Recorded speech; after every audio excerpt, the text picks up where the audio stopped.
I sat in the private dining room of Morton's Steakhouse, surrounded by my entire family, supposedly celebrating my college graduation. My parents, Richard and Patricia Caldwell, sat at the head of the table. My younger sister Emily grinned beside them. Extended relatives filled the other seats. My mother stood, clinking her crystal glass. Instead of a toast, she slid an envelope across the white tablecloth. "From all of us," she announced, her voice dripping with satisfaction. I opened it. Inside was a formal disownment letter, legally drafted, complete with signatures from both parents. Emily raised her phone, recording my reaction, smirking behind the screen. The room erupted in laughter. I looked at the papers, then at their faces. I folded the letter carefully, slipped it into my jacket pocket, stood up and said, "Thank you for this." Then I walked out of that restaurant without looking back.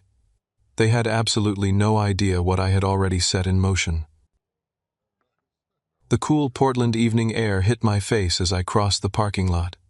My hands stayed steady even though adrenaline coursed through my veins like electricity. I reached my car, a 15-year-old Honda Civic I had bought myself with money from working campus IT support. I sat behind the wheel and let out a long, controlled breath. 22 years. That is how long I had been the unwanted son in the Caldwell family.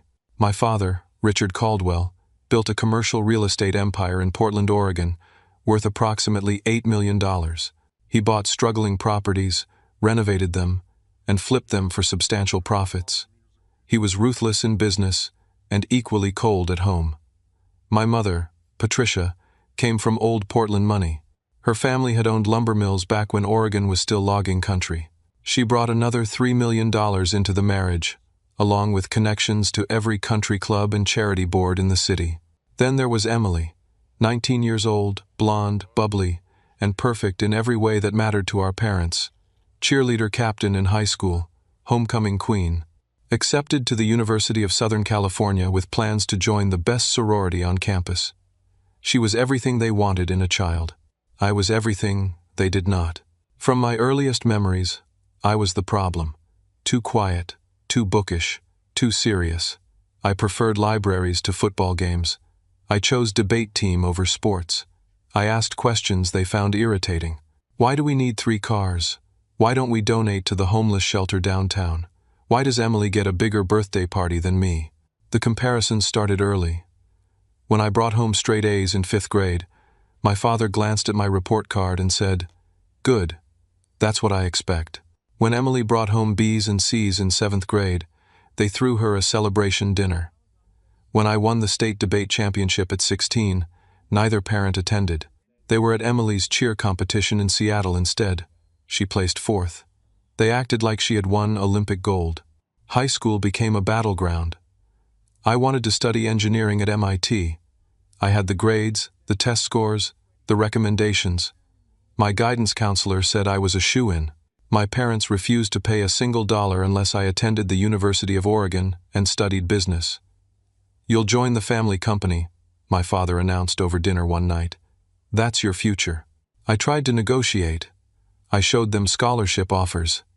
I explained that computer science was a growing field with incredible opportunities. My mother laughed. "You're not going across the country to play with computers, Mason. You'll stay here where we can keep an eye on you." So I compromised. I attended the University of Oregon, but I studied computer science instead of business. That decision cost me dearly. My parents slashed my allowance to barely enough for textbooks. Meanwhile, Emily received a brand new BMW for her 16th birthday, a car that cost more than my entire first-year tuition. I worked. Campus IT support, tutoring other students, freelance web design on weekends. I paid for my own food, my own clothes, my own everything. My parents attended 0 events during my 4 years of college. Not one football game where I worked security. Not one academic awards ceremony where I received honors. Not one senior presentation where I demonstrated my capstone project. But they never missed one of Emily's events. The final betrayal came 6 months ago, right before spring semester. I needed to pay a lab fee and went to check my college fund balance. My grandfather, my father's father, had established that fund when I was born. He died when I was 10. Before he passed, he told me that fund would cover all my education expenses and then some. It should have had $70,000 in it. It had $8,000. I printed the transaction history at the bank. There were regular withdrawals over the past 3 years. $30,000 paid to Pi Beta Phi National Sorority. $20,000 labeled European Cultural Studies Tour. $12,000 marked vehicle down payment. Every single withdrawal benefited Emily. I drove straight to my parents' house, transaction records in hand. I found them in the living room watching television. I spread the papers on the coffee table. "You stole from my college fund," I said. My voice stayed calm, but my hands shook. My father barely glanced at the documents. "We borrowed it. Emily needed things." "Borrowed? You took money my grandfather left for my education and spent it on Emily's sorority dues and her trip to France." My mother sighed like I was being tedious. "Mason, don't be dramatic. We still paid for your college. You should be grateful we did that much. This was my money. Grandfather left it specifically for me." My father stood up then, all 6 feet 2 inches of him, and looked down at me with contempt. "Nothing in this family is specifically yours. My grandfather, my father's father, had established that fund when I was born. He died when I was 10. Before he passed, he told me that fund would cover all my education expenses and then some. It should have had $70,000 in it. It had $8,000. I printed the transaction history at the bank. There were regular withdrawals over the past 3 years. $30,000 paid to Pi Beta Phi National Sorority. It was my grandfather's original will, dated 3 months before his death, notarized and legally binding. In that will, my grandfather left me a beach property in Cannon Beach, Oregon. The document described it as a 3-bedroom cottage with ocean views, worth approximately $1.2 million at the time. He also left me a stock portfolio containing shares in various companies, estimated at $200,000 when he died. I never received any of it. My parents had forged documents. They claimed the property as their own. They had been renting it out as a vacation property for 15 years, pocketing every dollar. They transferred the stocks into accounts under their control. They erased my inheritance like it never existed. That night, after they kicked me out of their house, I made a decision. I took that will to an attorney. Actually, I took it to 3 different attorneys before I found the right one. His name was Gerald Hutchins, a probate and estate litigation specialist with 30 years of experience. He listened to my entire story, examined the will, and said 6 words that changed everything. "We can make this right, Mason." And sitting now in my car outside Morton's Steakhouse, the disownment letter in my pocket, I smiled. Because in 6 months of working with Gerald Hutchins, I had built a case so airtight that my parents never saw it coming. The twist they did not expect? The disownment letter they just gave me was not an ending. It was evidence. Evidence of their intent to permanently exclude me from the family and any assets. Evidence that would strengthen every claim I was about to file against them. They thought they were humiliating me one final time. Instead, they had just handed me the last piece of the puzzle. I drove across Portland, but not toward campus. Not toward the tiny dorm room my parents thought I still lived in. Instead, I drove to the industrial district on the east side, to a neighborhood they would never visit, and pulled up to a modest apartment building. For the past 6 months, I had been living a carefully constructed double life. By day, I attended my classes, submitted my assignments, and walked across campus like every other college senior. I smiled at acquaintances. I studied in the library. I presented the image of Mason Caldwell, the quiet computer science student barely scraping by. By night, I became someone else entirely. Someone building a legal case that would dismantle my parents' world brick by brick. I unlocked my apartment, a 1-bedroom unit I rented for $900 a month, and tossed my graduation gown over the couch. The walls were covered with documents, timelines, bank statements, rental property records, forged signatures compared to legitimate ones. Every piece of evidence organized by category and date. My phone rang. Gerald Hutchins. "How did it go?" His voice was warm, grandfatherly, everything my actual grandfather might have sounded like if he had lived longer, exactly as predicted. They gave me a disownment letter at dinner. My sister recorded the whole thing for entertainment. I have it all on my watch recorder. Gerald chuckled. Unbelievable. They really don't understand legal consequences, do they? They think they're untouchable. Well, they're about to learn otherwise. Come by the office tomorrow morning, 9 o'clock. We'll file everything. I hung up and sat down at my small kitchen table.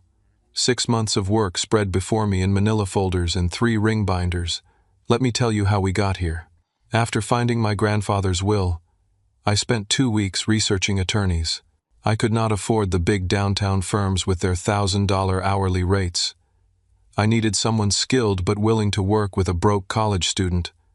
I found Gerald through a legal aid referral service.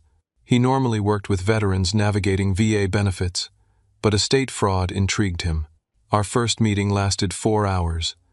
I brought everything I had found. The original will, photos of the Cannon Beach property listings online, advertised as Caldwell Family Vacation Rental, bank records showing rental income deposits into my parents' account, stock transfer documents with signatures that did not match my grandfather's handwriting from other papers I had. Gerald examined each item with meticulous care. Then he told me the scope of what my parents had done. The beach property had been generating rental income of approximately $90,000 per year for 15 years. That was over $1.3 million that legally belonged to me, stolen and spent by my parents.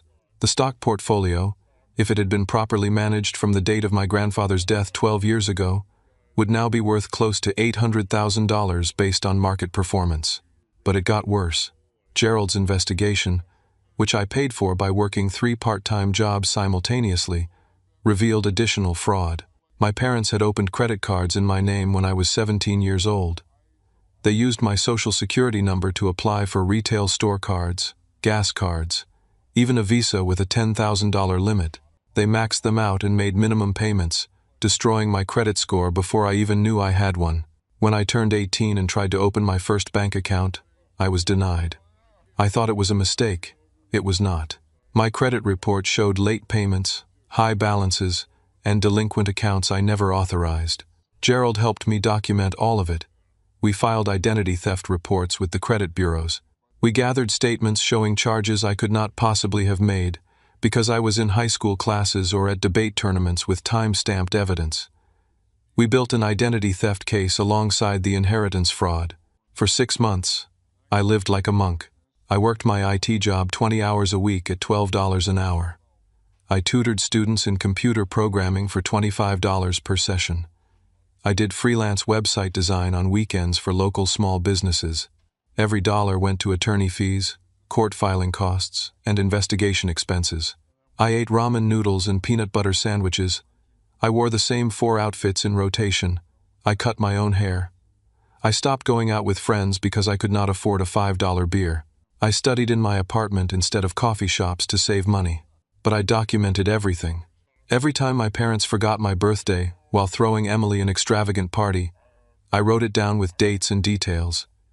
Every time they mocked my major or told me I was wasting my potential, I recorded it. Every cruel comment, every broken promise, every moment of emotional neglect went into a journal that became evidence of a pattern of mistreatment. 2 weeks before graduation, everything came together. The court ruled on our initial filings. The judge reviewed the evidence, examined the will, compared signatures, and issued a sealed judgment in my favor. But the judgment would not be executed until I chose to trigger it. Gerald advised me to wait.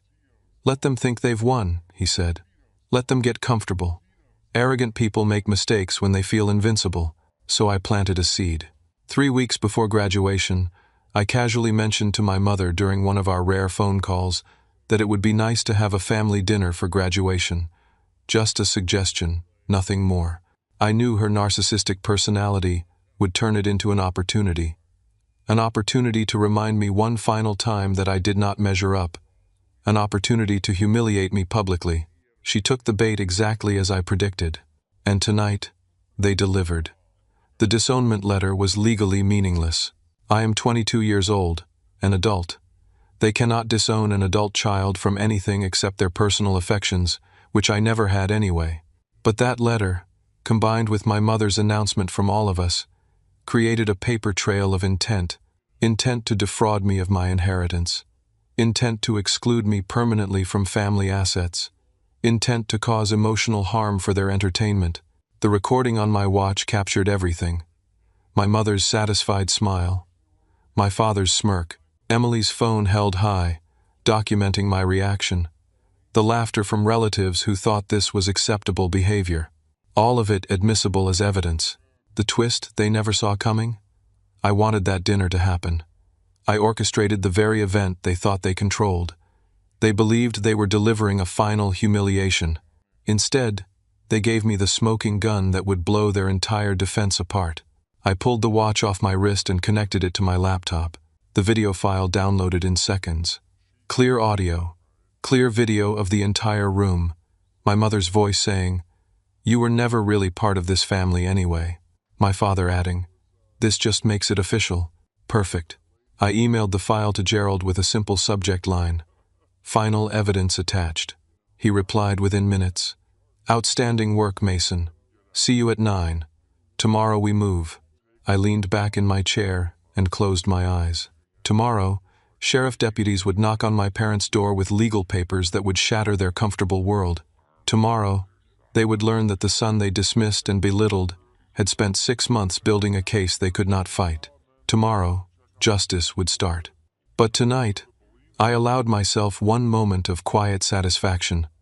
Not revenge, not cruelty, just the knowledge that I had stood up for myself using intelligence, patience, and the law. My grandfather would have been proud.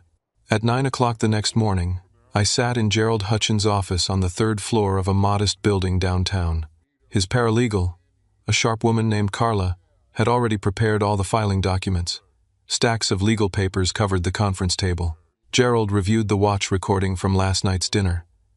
He watched the entire thing in silence, his expression growing darker with each passing minute. When my mother announced the disownment with that satisfied smile, Gerald removed his glasses and rubbed his eyes. 22 years of this, he said quietly. 22 years of making you feel worthless. And they think this is funny. Does it help the case? I asked. Help it? Mason, this recording, combined with the disownment letter, proves malicious intent. They didn't just hide your inheritance through negligence or poor record-keeping. They deliberately, systematically destroyed your relationship with them while stealing what your grandfather left you. This elevates everything. Carla spoke up. We're filing 4 separate actions. First, immediate transfer of the Cannon Beach property to Mason with a full accounting of all rental income for 15 years plus interest. Second, transfer of all stock portfolios with accounting for growth Mason would have received. Third, criminal identity theft charges for the credit cards. Fourth, a civil suit for emotional distress and fraud. Gerald nodded. The sheriff's office has deputies ready. Your parents will be served simultaneously at their home and at their real estate office. The shock value is intentional. We want them scrambling. When? I asked. Noon today. 2 hours from now. My stomach tightened. This was real. After 6 months of preparation, we were actually doing this. Mason, Gerald said, leaning forward. Once we file, there's no going back. Your parents will fight. They'll hire expensive attorneys. They'll try to destroy your credibility. They'll make this ugly. Are you absolutely certain? I thought about every birthday they forgot, every award ceremony they skipped, every time they told me I was not good enough, every dollar they stole from my education, every credit card they opened in my name, every year they collected rent on a property my grandfather meant for me. I'm certain, I said. Good. Let's proceed. At exactly 12 noon, my phone started ringing. My father's name flashed on the screen. I let it go to voicemail. It rang again immediately. Then my mother called. Then my father again. In 10 minutes I received 14 calls. I listened to the first voicemail on speaker so Gerald and Carla could hear. My father's voice was pure rage. You ungrateful little piece of trash. You think you can sue your own family? You think you can come after what I built? I will destroy you, Mason. I will bury you in legal fees until you're bankrupt. You'll regret this for the rest of your pathetic life. You hear me? You're done. Finished. I'll make sure you never work in this state again. The message ended. Gerald raised his eyebrows. Threatening language. That'll look great in court. Save all of these. My mother's voicemail was different. She was crying, her voice breaking between sobs. Mason, baby, please. Please don't do this. Think of the family. Think of your sister. This will destroy us. We can talk about this. We can work something out. Just call me back. Please, sweetheart. I'm begging you. Carla snorted. Now she calls you sweetheart. Where was that energy for 22 years? More calls came. Emily sent a barrage of text messages. What the hell is wrong with you? You're trying to steal from mom and dad?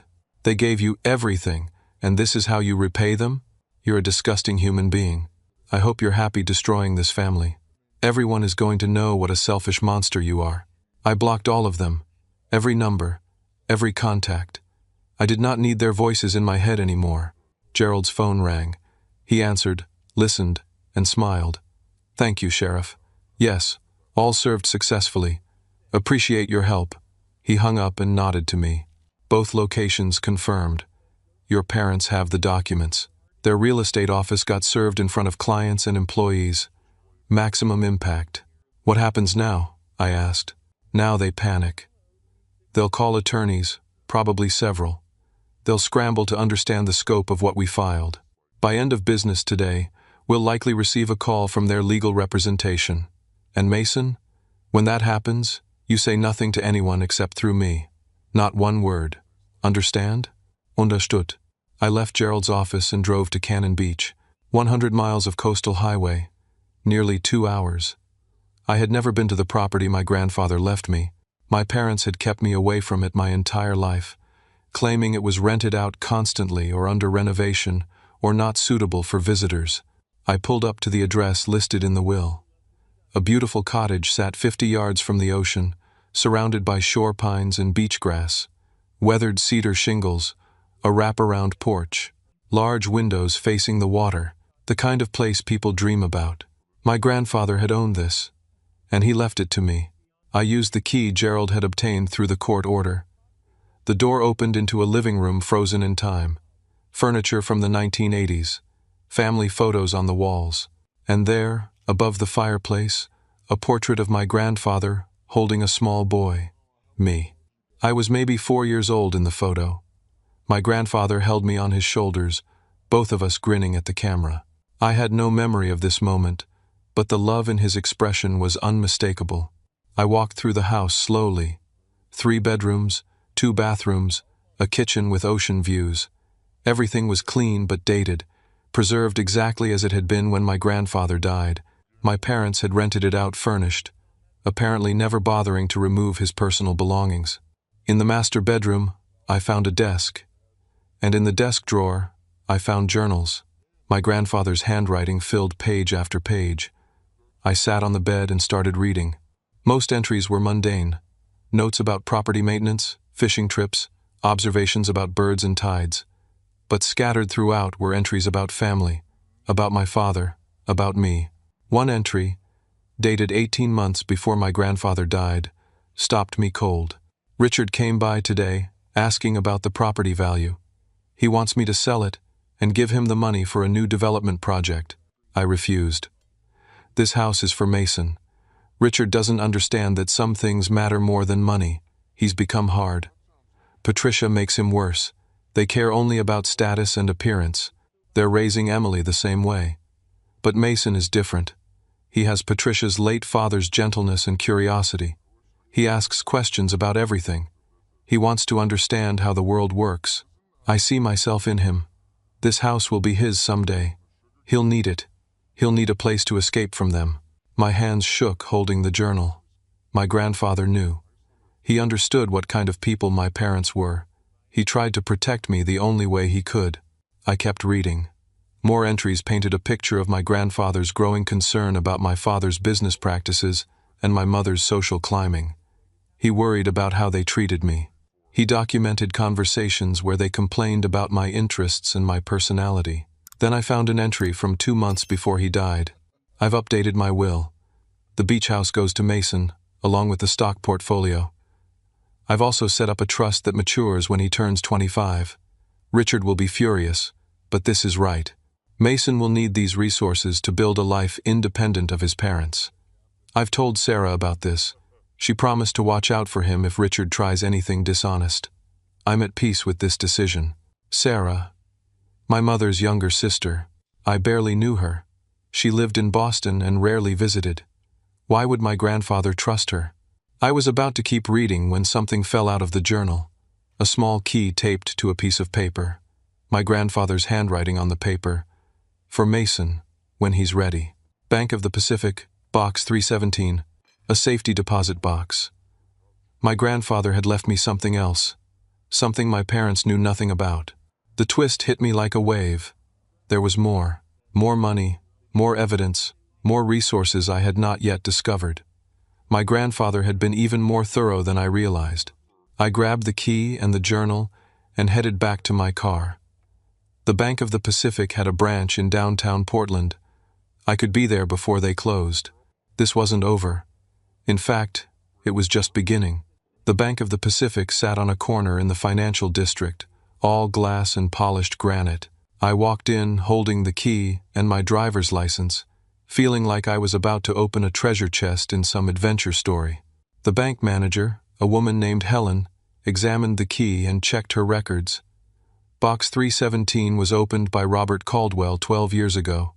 It's been untouched since. I'll need to verify your identity. I provided my license and answered security questions. Helen led me to the vault, a temperature-controlled room lined with metal boxes. She used her master key and my key together to open Box 317, then left me alone in a private viewing room. Inside the box, a thick envelope, stock certificates in plastic sleeves, and another letter from my grandfather. My hands trembled as I opened the letter. Dear Mason, if you're reading this, I'm gone, and you're old enough to need what I've left you. I hope Richard did the right thing and gave you the beach house and stocks I left in my will. But knowing my son, he probably tried to keep it all. That's why I created this backup. In this box you'll find $500,000 in stock certificates for companies I believe will grow substantially. These are separate from the stocks mentioned in my will. Documentation of a trust fund containing $200,000 that matures when you turn 25. This is in addition to everything else. And finally, evidence I've collected of Richard's business practices. Use it if you need it. I love you, Mason. You were the best part of my life in those final years. Be strong, be honest, be nothing like your father, your grandfather, Robert. I pulled out the stock certificates. Microsoft, Apple, Amazon, Google. $500,000 invested in the early 2000s in companies that had since exploded in value. A quick calculation in my head suggested these stocks were now worth over $2 million. The trust fund documentation was next. $200,000 held in a financial institution in Seattle, maturing when I turned 25. In 3 years, I would receive that money automatically. Then I found the evidence my grandfather mentioned. A manila folder contained copies of documents related to my father's business deals, tax returns with questionable deductions, contracts with inflated expenses, and kickback clauses, bank statements showing money moved through shell companies to avoid taxes. My grandfather had documented years of my father's shady practices. This was not just about my inheritance anymore. This was evidence that could send my father to prison for tax evasion and fraud. I sat in that viewing room for 20 minutes, processing everything. My grandfather had been incredibly thorough. He knew his son was corrupt. He knew my parents would try to cheat me, so he built multiple layers of protection. The beach house and stocks in the will, these hidden stocks and trust fund, and evidence to use as leverage if needed. I gathered everything, signed the paperwork to officially transfer ownership of the box to my name, and drove straight to Gerald's office. He listened to everything, examined the documents, and actually laughed. Your grandfather was a strategic genius. He built a legal fortress around you, and your parents never knew. What do we do with the evidence about my father's business practices? We hold it. For now, it's leverage. If they fight dirty, we go nuclear. Over the next 2 days, my parents' response took shape. They hired a legal team from Seattle, 3 attorneys from one of the biggest firms in the Pacific Northwest. the kind of firm that charges $800 per hour. Their lawyers contacted Gerald with a settlement offer. They would give me the beach house if I dropped all other claims. No rental income, no stocks, no identity theft charges, just the house. Gerald presented the offer to me in his office. "What do you want to do?" "Counteroffer," I said. "I want the beach house, all rental income with interest, both stock portfolios, a public apology, and they must pay to repair the credit damage from the identity theft." "They'll refuse." "I know, but I want them to understand I'm not negotiating from weakness." Gerald delivered my counteroffer. As predicted, my parents refused. Their attorneys sent back a threatening letter, suggesting that if I did not accept their generous offer, they would vigorously defend against these baseless claims and seek sanctions against me for filing frivolous lawsuits. Meanwhile, my parents launched a different kind of attack. They started a smear campaign among extended family and their social circle. Phone calls went out to aunts, uncles, cousins. "Mason is lying. Mason is greedy. Mason had a mental breakdown and is making wild accusations. We've been nothing but generous to him, and this is how he repays us." My Aunt Julie called me, crying, "Mason, honey, your mother says you're trying to steal their retirement savings. She says you're claiming they owe you millions of dollars that don't exist. This doesn't sound like you. What's really going on?" I calmly explained the situation. The hidden will, the stolen rental income, the identity theft. I offered to send her copies of the legal documents. She was silent for a long moment. Then, "Oh my God, Mason, I'm so sorry. I had no idea. Your mother made it sound like you were having some kind of crisis." "I'm not having a crisis, Aunt Julie. I'm just claiming what's legally mine." Other relatives were not so understanding. My Uncle Thomas, my father's brother, left me a voicemail that was pure venom. "You little punk. You think you can go after your own father? Family means something, Mason. But you wouldn't know about that, would you? You've always been a selfish, ungrateful brat. If I see you, we're going to have a very unpleasant conversation." I saved that voicemail too. More evidence of the family's hostility. Then Emily made her move on social media. She posted on Instagram with a long caption about how I was trying to destroy our family over money, and how some people can't handle success so they tear others down instead. She included the video from graduation night. My face as I opened the disownment letter. The moment carefully edited to remove the context, making it look like I was just upset about a normal family disagreement. The post got hundreds of comments, most from her sorority sisters and high school friends, who had no idea what was really happening. "Your brother is so ungrateful. Family is everything. How could he do this? Stay strong, Emily. You don't need that negativity." But some comments were different. People who actually watched the video carefully and saw the cruelty. "Wait, they gave him a disownment letter at his graduation dinner? That's messed up. Why were you filming his reaction like it was entertainment? This seems really cruel regardless of what the fight is about. Who disowns their kid at a restaurant?" The post started to backfire. More people began questioning why a family would do something so publicly humiliating. Emily deleted it within 6 hours, but screenshots had already spread. Then something unexpected happened. Family friends started reaching out to me privately. People who had known my grandfather. People who had watched me grow up and noticed how differently my parents treated me compared to Emily. One of them was Frank Morrison, my grandfather's business partner for 30 years. He called me directly. "Mason, your grandfather told me about the beach house. He told me he was leaving it to you because he knew Richard couldn't be trusted. I should have checked on this years ago. I'm sorry I didn't." "It's not your fault, Frank. I want to help. I'll testify if you need me. I can speak to your grandfather's intentions and your father's character. Robert was my best friend. He'd want me to do this." Frank became my first character witness. Others followed. People who remembered my grandfather's love for me. People who had seen my parents' coldness over the years. The case was getting stronger every day. Then came the court hearing for a temporary restraining order. My parents had filed a motion trying to freeze me out of the beach property, claiming I was unlawfully occupying their asset. The hearing was in front of Judge Sarah Martinez, a no-nonsense woman in her 50s with a reputation for hating legal games. My parents' lead attorney, a man named Douglas Brennan, argued that I was essentially squatting in a property that belonged to my parents through years of established ownership. Gerald stood up and calmly dismantled the argument. He presented the original will. He presented the forged transfer documents with signature analysis showing they were fraudulent. He presented the rental income records. Judge Martinez listened with increasing displeasure. Then she asked the question that changed everything. "Mr.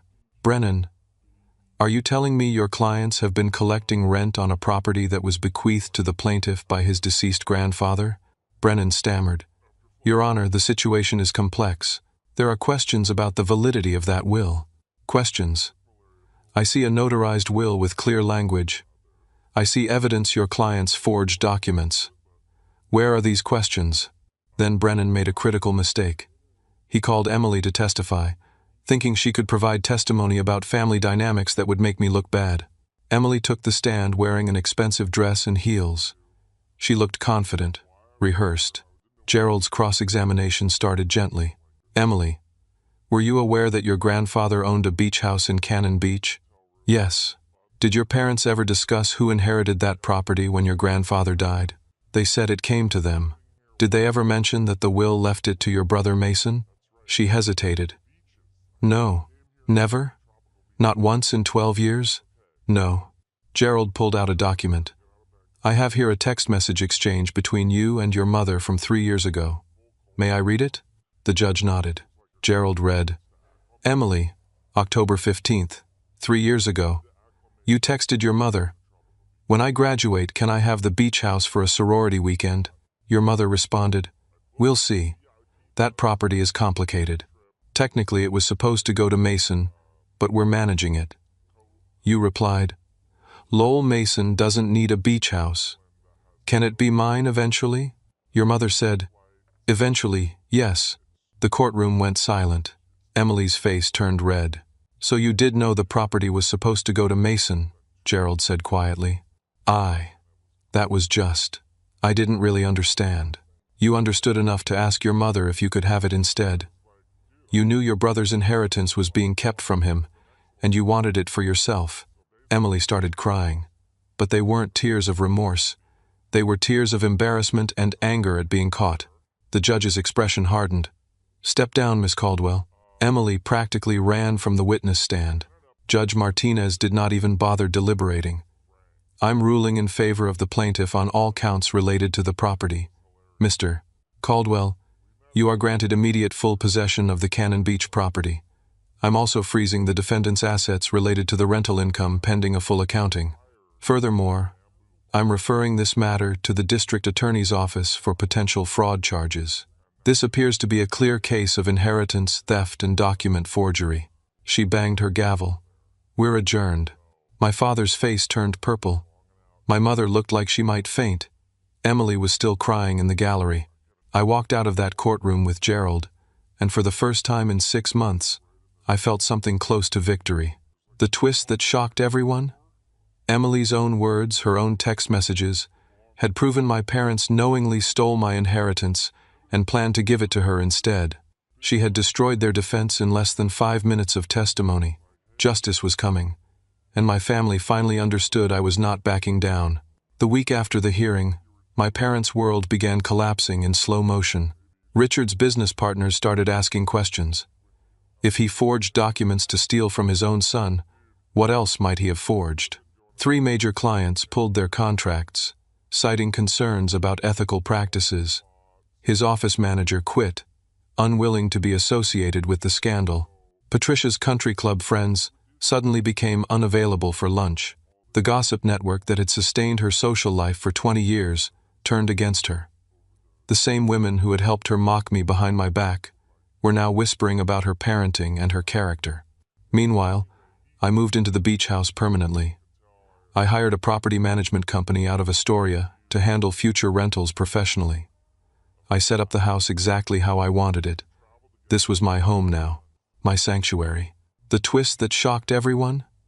Emily's own words, her own text messages, had proven my parents knowingly stole my inheritance and planned to give it to her instead. She had destroyed their defense in less than 5 minutes of testimony. Justice was coming, and my family finally understood I was not backing down. The investigator followed me for 2 weeks, photographed me, interviewed people I knew. He was looking for anything: drug use, financial impropriety, academic dishonesty, relationship problems, anything to discredit me in court. He found nothing, because there was nothing to find.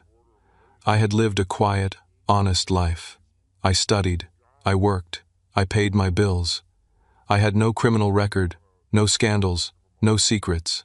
The investigator's report, which Gerald obtained through discovery, was almost comical. Subject maintains a routine schedule, attends classes, works part-time, has limited social life, no evidence of substance abuse, criminal activity, or moral failings. Subject appears to be a normal graduate student. My father paid that investigator $8,000 to learn that I was boring. Then Richard made the mistake that would cost him everything. Desperate to stop the case, he attempted to bribe Judge Martinez. He used an intermediary, a former colleague who knew people in the county courthouse. The intermediary approached the judge's clerk with an envelope containing $20,000 in cash and a note suggesting the judge might want to reconsider her rulings in the Caldwell case. The clerk immediately reported it. The intermediary, facing his own criminal charges, gave up Richard within hours. Federal investigators got involved. Attempted bribery of a judge is a federal crime. The FBI showed up at Richard's office with a warrant. Gerald called me with the news. "Mason, your father just made the worst decision of his life. He's facing federal charges now. This is beyond our civil case. This is prison time." The expensive Seattle legal team quit immediately. No reputable law firm wants to represent a client facing federal bribery charges. It's terrible for their reputation and usually a losing case. My parents were on their own. 3 days later, my mother called me from a number I did not recognize. I almost did not answer, but curiosity won. "Mason, please. I need to talk to you. Just coffee. Just the two of us." Gerald advised against it. "She's going to try to manipulate you. Don't give her the opportunity." But I wanted to hear what she had to say. I agreed to meet her at a coffee shop in neutral territory, and I recorded the entire conversation on my phone. Patricia arrived looking smaller somehow. She was not wearing her usual designer clothes and perfect makeup. She looked tired, older, almost fragile. We sat down with our coffee. She started crying immediately. "Mason, I'm so sorry. I know we've hurt you. I know we were wrong. Your father, he controlled everything. I was afraid to speak up. I should have protected you, and I didn't. I'm a terrible mother." I listened without expression. She continued, "I do love you, Mason. I always have. I just didn't know how to show it. Your father has very specific ideas about how men should be, and you were never what he wanted. I should have stood up for you. I was weak. Why did you tell everyone at my 8th grade graduation that I was an embarrassment?" I asked quietly. She blinked. "What?" "8th grade. I won the Academic Achievement Award. You told Aunt Julie and Mrs. Henderson from next door that it was embarrassing how much I cared about grades instead of sports. I was standing right behind you. I heard every word." Her face crumbled. "Mason, I don't remember that. Why did you laugh when Emily called me a loser at Thanksgiving 4 years ago?" "I didn't laugh at that. You did. She said I was a loser for studying computer science instead of business. You laughed and said, 'Well, he's always done things the hard way.' Everyone at the table heard you." Patricia had no answer. "Why did you steal $70,000 from my college fund that my grandfather left specifically for my education?" "We didn't steal it. We borrowed it. We were going to pay it back. You had 4 years to pay it back. You never did.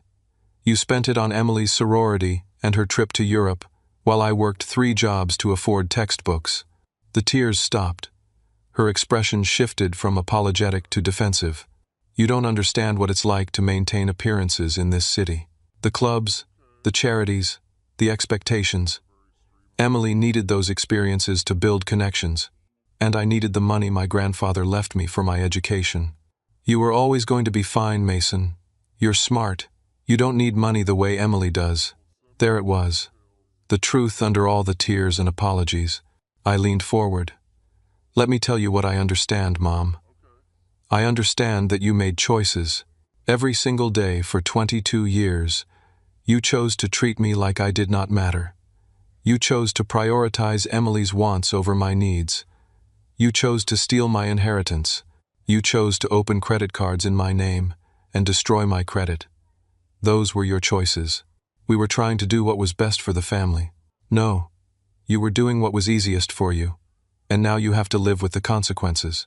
Her tears turned to anger. The mask dropped completely. You'll regret this, Mason. You're destroying this family. Your father might go to prison because of you. Emily might have to drop out of college. And for what?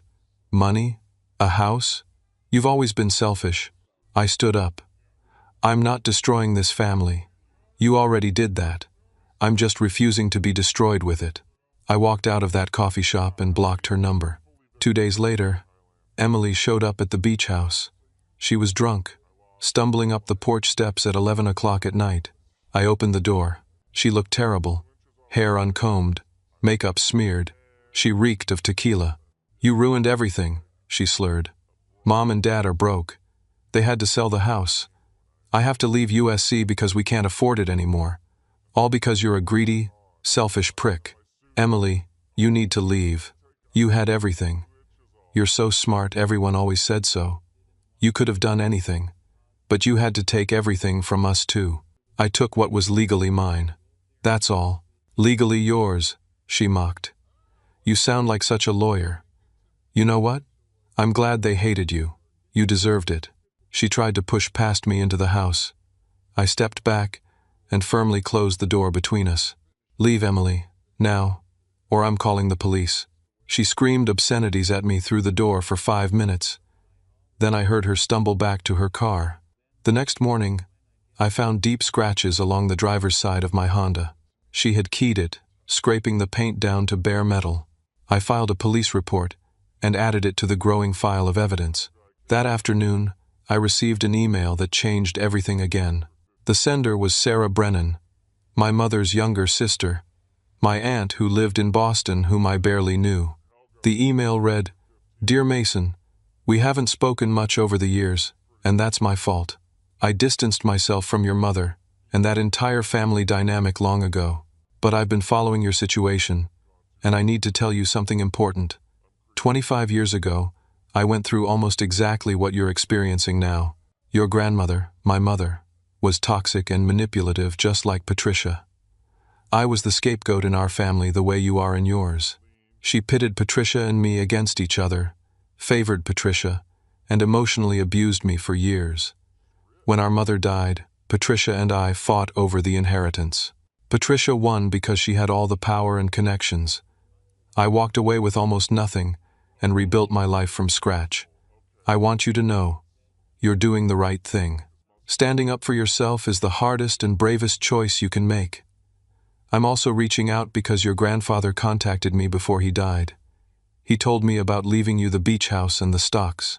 He asked me to watch out for you if Richard and Patricia tried to cheat you. I failed at that, and I'm sorry. I should have checked in years ago, but I can help now. I'm a venture capitalist. My firm manages about 40 million in investments. If you have any business ideas, any projects you want to pursue, I can provide seed funding and mentorship. More importantly, I'm willing to testify in your case. I can speak to the generational pattern of abuse in our family. I can validate everything you've experienced. Please call me. Let me help. You're not alone. Your aunt, Sarah. I read the email 3 times. My mother's sister. Someone who had been through this exact situation. Someone who understood. And she was offering not just emotional support, but real, practical help. I called the number she provided. She answered on the first ring. Mason, I'm so glad you called. We talked for 2 hours. She told me her story, how my grandmother had been cruel and controlling, how Patricia learned those same behaviors and became just like her, how the family operated on a system of favorites and scapegoats that went back generations. You breaking that cycle, Sarah said. You're the first person in 3 generations to stand up and say no more. I'm so proud of you. The twist that would destroy my parents' remaining defense? Sarah agreed to testify. A successful businesswoman with no stake in the outcome willing to describe the family's history of abuse and manipulation. Her testimony would prove this was not just about money. It was about a pattern of toxic behavior spanning decades. My case was now unbeatable. The civil trial began on a cold morning in late October. 3 months after the initial filing, the courthouse was packed. Family members, curious locals, even a reporter from the Portland Tribune who had been following the case. My legal team had grown.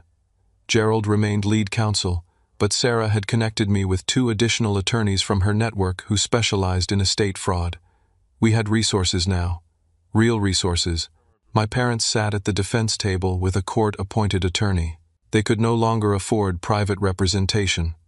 Their Seattle firm had dropped them. Their assets were frozen pending the trial. They looked diminished somehow. Smaller. Older. Richard wore a cheap suit instead of his usual $1,000 tailored pieces. Patricia's hair had gone gray at the roots. Neither looked at me. Emily sat in the gallery, arms crossed, glaring. Judge Martinez presided. She had already made clear her opinion of my parents during the preliminary hearings, but she committed to hearing all evidence fairly. The trial lasted 5 days. Day 1 focused on the inheritance itself. Gerald methodically presented my grandfather's will. Handwriting experts testified that the signatures on the forged transfer documents did not match my grandfather's authentic signatures from other legal papers. We showed the rental income records proving my parents collected $1.4 million over 15 years on a property that legally belonged to me. The defense had no credible counter. Their court-appointed attorney, a young man fresh out of law school, tried to argue that the will was ambiguous. Judge Martinez shut that down immediately. Counselor, the will states, I leave my property at 214 Seaside Drive, Cannon Beach, Oregon, to my grandson Mason Robert Caldwell. That is not ambiguous. Day 2 covered the stock portfolios. Financial experts testified about the value of the stocks when my grandfather died versus their value today. If I had received them at age 10 as intended, and if they had been managed with even moderate competence, the portfolio would be worth over $1 million. My parents had transferred those stocks to themselves and spent the dividends. We also presented evidence of the hidden stock certificates from the safety deposit box. My parents had no idea those existed. The look on Richard's face when we revealed an additional $2 million in stocks was almost worth the entire ordeal. Day 3 was the identity theft. Credit experts walked the jury through every fraudulent credit card, every late payment, every ding to my credit score. We showed applications with my social security number and forged signatures. We proved I was 17 when most cards were opened, legally unable to consent. The defense tried to claim, I must have known about the cards and consented verbally. Our attorney asked Richard directly, did Mason know you were opening credit cards in his name? Richard, under oath, had to answer, no. So you committed identity theft against your own son. We needed the credit for family expenses. That's not what I asked. Did you or did you not open credit accounts using your minor son's identity without his knowledge or consent? Long pause. Yes. The jury looked disgusted. Day 4 brought the character witnesses. Frank Morrison testified about my grandfather's love for me and his concerns about Richard's ethics. He described conversations where my grandfather explicitly stated the beach house was for Mason because Richard could not be trusted. 3 of my former teachers testified about my character. They described a quiet, hard-working student who never caused problems. They talked about how I excelled academically despite having no family support at school events. Then Sarah took the stand. She was poised, articulate, and devastating. She described growing up with Patricia, watching their mother pit them against each other. She explained how Patricia learned manipulation and favoritism from their mother, and repeated the same pattern with her own children. I watched Mason grow up from a distance, Sarah said. I saw the same things happening to him that happened to me. Being ignored, being criticized, being treated as less than, and I did nothing, which I regret. But I'm here now to say this. The Caldwell family has a generational pattern of emotional abuse. Mason is not making this up. This is who they are. The defense attorney tried to discredit her. Miss Brennan, isn't it true you had a falling out with your sister and might be biased against her? I had a falling out with my sister because she treated me the way she now treats her son. Yes, I'm biased. I'm biased toward the truth. Day 5 was my testimony and closing arguments. I took the stand for 2 full days. I walked the jury through my entire childhood. Not with anger or tears, but with calm, factual descriptions, the forgotten birthdays, the missed events, the constant comparisons to Emily, the stolen college fund, the credit card fraud. I played the audio recordings of my parents' threatening phone calls after being served. I showed the video from graduation night, where they gave me the disownment letter for entertainment. Several jurors wiped their eyes. One woman in the back row cried openly. The defense cross-examined me, trying to paint me as vindictive or money-hungry. Mr. Caldwell, isn't it true you're seeking almost $5 million from your parents? I'm seeking what was stolen from me, plus damages for the harm they caused. The dollar amount is just math. You could have resolved this privately. Why take your own parents to court? I tried to resolve it privately. They laughed at me and told me to be grateful. Then they publicly humiliated me at my graduation. They left me no choice. Don't you feel any loyalty to your family? I feel loyalty to myself. Something I should have learned to do years ago. Then they made a critical mistake. They called Emily to testify again, hoping she could humanize the family. Emily took the stand wearing an expensive dress Sarah had probably paid for. She tried to portray Mason as a difficult child who made family life hard. He was always so serious and judgmental, she said. We just wanted him to relax and be part of the family. Gerald's cross-examination was surgical. Emily, did you enjoy being the favorite child? I wasn't the favorite. My parents loved us both. Gerald played a recording, Emily's voice. I love being the favorite. Mason's such a loser. The recording was from a conversation with her sorority sisters that had been posted on social media and later deleted. But the internet never forgets. Emily's face turned red. That was a joke. Was it a joke when you filmed your brother's reaction to being disowned for your entertainment? Everyone was filming stuff. It wasn't personal. You posted it on Instagram with a caption mocking him. I deleted that. But you posted it. You thought his pain was funny. Emily started crying. But this time, the jury did not look sympathetic. They looked tired of her tears. Then Richard took the stand, and everything fell apart. He was arrogant, defensive, showed zero remorse. He actually said, under oath, I built everything I have from nothing. I don't owe my son anything beyond what I already gave him. Gerald pounced. Sir, you owe your son what your father legally left him. My father didn't understand business. That beach house needed to generate income that went into your pocket. I managed the property. I deserved compensation. You deserved $1.4 million in compensation for managing a property you didn't own. Richard had no good answer. The judge interrupted. Mr. Caldwell, did you or did you not knowingly conceal your father's will and transfer assets meant for your son into your own name? Long pause. Richard knew he was trapped. Yes. Did you open credit cards in your minor son's name without his knowledge? Yes. Did you spend money from his college fund on your daughter's expenses? Yes. But, yes or no, Mr. Caldwell? Yes. Judge Martinez's expression was ice. You may step down. Patricia did not testify. Her attorney wisely kept her off the stand. Closing arguments were stark. Our team presented a clear narrative: systematic theft, fraud, and emotional abuse spanning 22 years.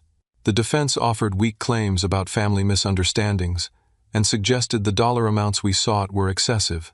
The jury deliberated for 3 hours. When they returned, the forewoman stood and delivered the verdict, unanimous in favor of Mason Caldwell on all counts. The courtroom erupted in gasps, but the damages stunned everyone. The jury awarded me all rental income with 15 years of compound interest, $2.1 million, all stock portfolios with expected growth, $1.3 million, credit repair and identity theft damages, $100,000, and then the punitive damages, $1.5 million, for intentional infliction of emotional distress and fraud. Total judgment, $4.9 million. nearly half of my parents' entire net worth. Judge Martinez added one final note. I'm referring this case to the district attorney for criminal prosecution. What occurred here goes beyond civil matters. Richard's face turned purple with rage. He stood up, started yelling. This is theft! Judicial corruption! You can't do this!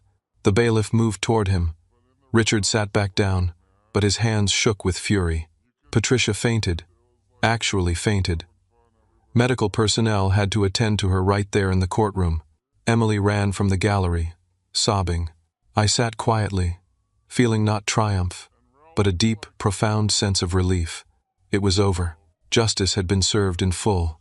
My family was finally facing the consequences of decades of cruelty, and I was free. 6 months after the trial, I stood on the deck of my beach house, watching the sun set over the Pacific Ocean.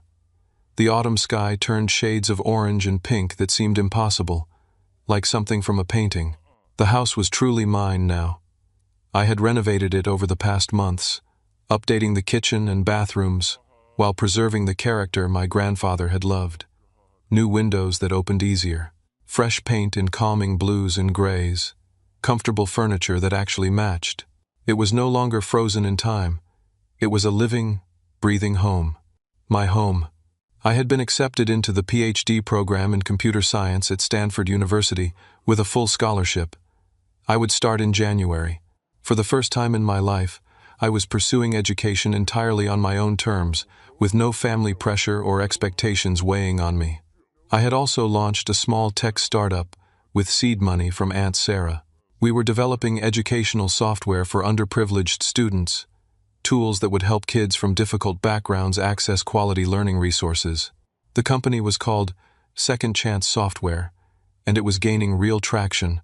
3 school districts in Oregon were piloting our programs. Doing something good with the money felt right. My grandfather would have approved. My parents had been forced to liquidate most of their assets to pay the judgment. They sold their mansion in the West Hills and moved into a modest townhouse in Beaverton. Richard's real estate business had collapsed completely. The bribery charges resulted in a plea deal, 3 years probation, community service, and a massive fine that wiped out what little savings they had left. He also lost his real estate license permanently. Patricia had to get a job for the first time in 30 years. She worked as a receptionist at a dental office, answering phones and scheduling appointments. The country club membership was gone. The charity board positions were gone. The social status she had spent her entire adult life building had evaporated. Emily had to leave USC after 1 semester. She transferred to Portland State and got a job at a coffee shop near campus to help pay tuition. She was working 25 hours a week while taking classes, experiencing exactly what I had done for 4 years. I felt no satisfaction in their downfall, but I felt no guilt either. They had made their choices. Every single day for 22 years, they chose cruelty over kindness. They chose favoritism over fairness. They chose theft over honesty. Now they were living with the consequences of those choices. Some extended family members had reached out to apologize. Aunt Julie called crying, saying she should have paid more attention to how I was treated. Uncle Frank visited the beach house and spent an afternoon telling me stories about my grandfather. We talked about fishing and business and the value of integrity. Other relatives sided with my parents and cut me off completely. That was fine. I did not need people in my life who thought stealing from your own child was acceptable. Aunt Sarah had become exactly the family member I always needed. She visited every few weeks, bringing ideas for the business and advice about navigating my new financial reality. She taught me about investing, about wealth management, about using resources responsibly. She also shared stories about our family history that helped me understand the generational patterns of dysfunction. Your grandmother destroyed my self-esteem, she told me one evening over dinner. It took me 20 years of therapy to rebuild it, but I did rebuild it. And you will too, Mason. You're already halfway there. I had started therapy the month after the trial, working with a psychologist who specialized in family trauma. We talked through the childhood neglect, the emotional abuse, the constant feeling of not being good enough. It was hard work. Some sessions left me exhausted and raw, but it was helping. I had also started dating. Her name was Jordan Chen, a PhD candidate in environmental engineering I met through the graduate program. She was kind, brilliant, and had no connection to my past or my family drama. When I finally told her my story, she listened without judgment. "That must have been incredibly lonely," she said. "It was. But you survived, more than survived. You fought back with intelligence and dignity. That takes real strength." Having someone see me, really see me, for who I was and not what my family said I was, meant everything. On this particular evening, as the sun touched the horizon, I received a letter in the mail. Not an email, an actual handwritten letter on nice stationery. It was from Emily. I almost threw it away without reading it. But curiosity won. I opened the envelope and read, "Mason, I don't expect you to respond to this. I don't expect forgiveness or reconciliation. I just need to say things I should have said years ago. I was cruel to you, not just at graduation, but for years before that. I enjoyed being the favorite. I enjoyed the attention and the privileges. I knew Mom and Dad treated you differently, and I didn't care. I thought you deserved it somehow. That you were too serious, too boring, too different from us. I was wrong. Losing everything this year taught me who I really was without the money and status. I didn't like what I found. I was spoiled, entitled, and mean. I participated in your abuse. I laughed at your pain. I recorded your humiliation for entertainment. I can't take any of that back. I'm in therapy now. Dr. Phillips is helping me understand family dynamics and my role in the toxicity. I'm learning about scapegoating and favoritism, and how children can be complicit in abuse even if they didn't create the system. I'm learning that I hurt you. Badly. For years.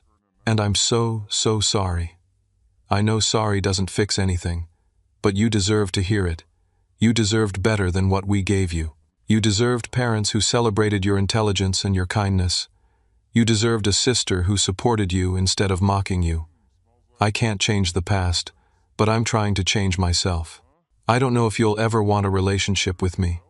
I wouldn't blame you if you didn't. But I wanted you to know that I finally understand. I finally see what we did to you. And I'm ashamed. I hope you're happy, Mason. I hope you're building a good life. You deserve that. Emily. I read the letter twice. Then I folded it carefully and put it in a drawer in my desk. Maybe someday I would respond. Maybe I would not. For now, it was enough to know she was learning. Enough to know she finally understood the damage she had caused. I was not ready to forgive yet. Maybe I never would be. But I could acknowledge her growth without offering reconciliation. Those were separate things. As the last rays of sunlight disappeared into the ocean, I thought about my journey. From the scared, lonely kid who believed he was not good enough, to the college student who discovered the theft and could have responded with rage and revenge.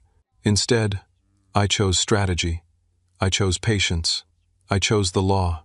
I did not seek revenge. I sought justice. There is a profound difference between those two things.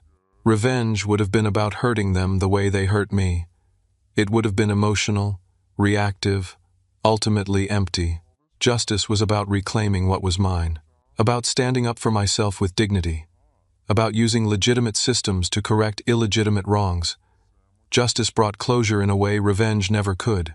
I realized something important standing there on that deck.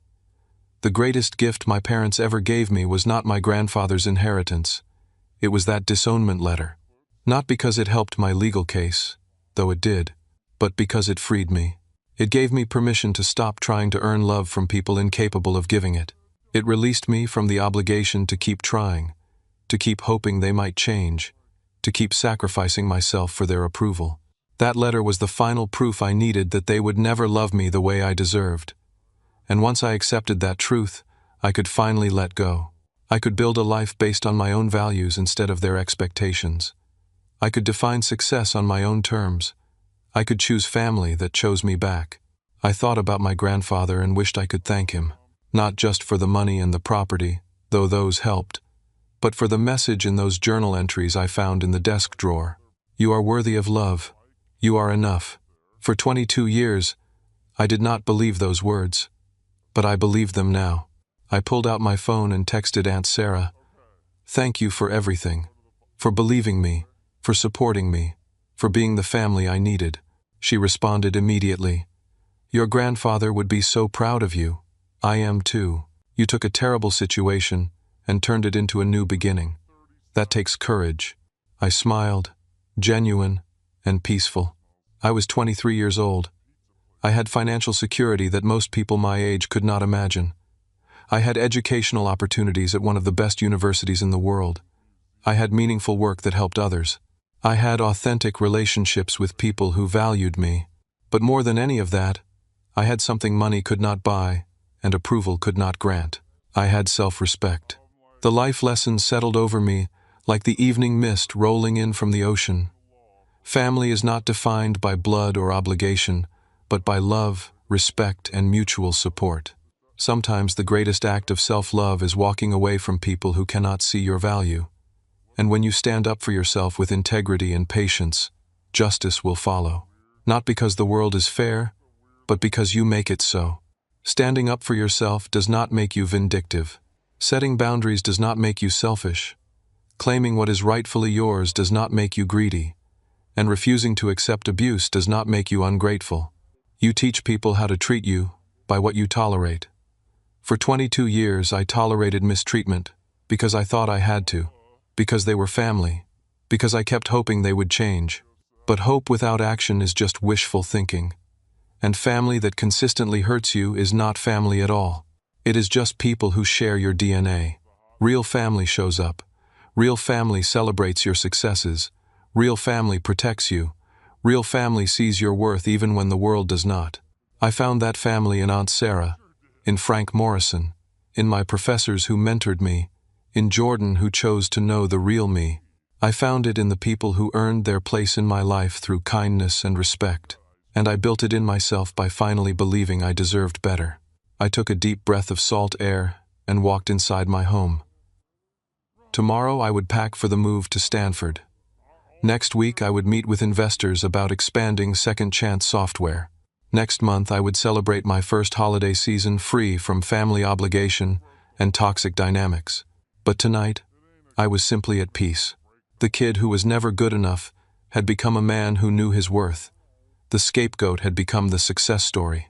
The discarded son had become his own person, defined by his choices rather than his circumstances.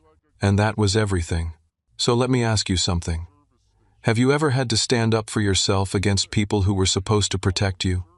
Have you ever had to choose your own peace over someone else's comfort? What would you have done in my situation? I would love to hear your thoughts in the comments below. If this story resonated with you, please give it a like. It helps more people find these stories and know they're not alone in their struggles. And if you haven't already, subscribe to the channel for more stories about resilience, justice, and finding your own path. Share this with someone who needs to hear that it's okay to put yourself first, that standing up for yourself isn't selfish, that you deserve respect, even from family. Thank you for listening to my story. Thank you for being part of this community. I hope you find the courage to claim your own worth, whatever that looks like for you. Take care of yourselves. You deserve it.